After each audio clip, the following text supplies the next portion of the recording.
This is quite an extraordinary one about the repetition of patterns that are held in space, held in a home. And of course, patterns held in etheric space are in the invisible world. So where is the reality of that? Is it held in the memory of the building, the walls, in the people living there, just in the etheric space itself? It's actually a bit of everything.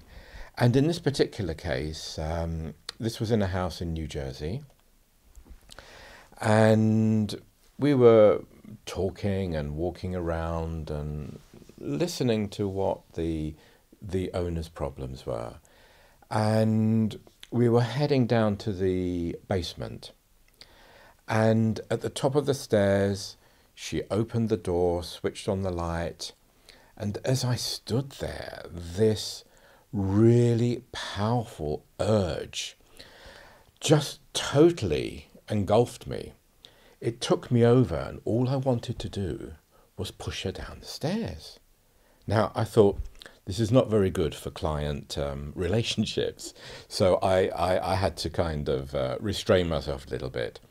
Of course, I became aware that this was an energy that was held in the space. So, and it wasn't actually anything to do with me other than I was just processing it and reading it and feeling it.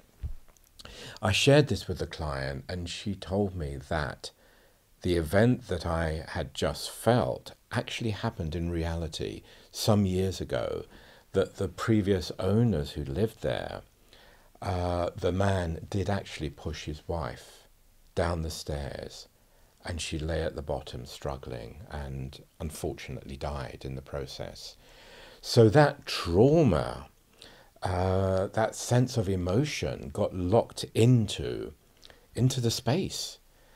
And it was just replaying, just waiting for somebody like myself to come along, tune into it, feel it, and potentially reenact it. Now, the danger is, of course, if somebody else had moved into that house and it was the male energy, it was the enactment, they could very well have reenacted that same thing.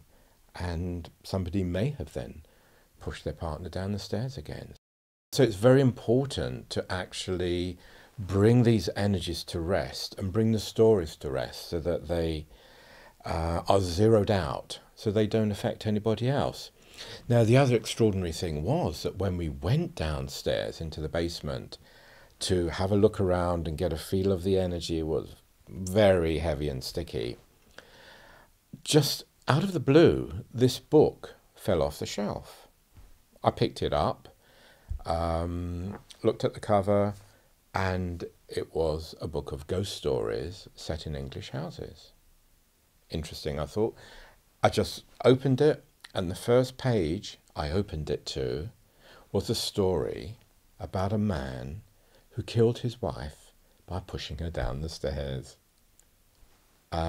You try and work that one out. Extraordinary.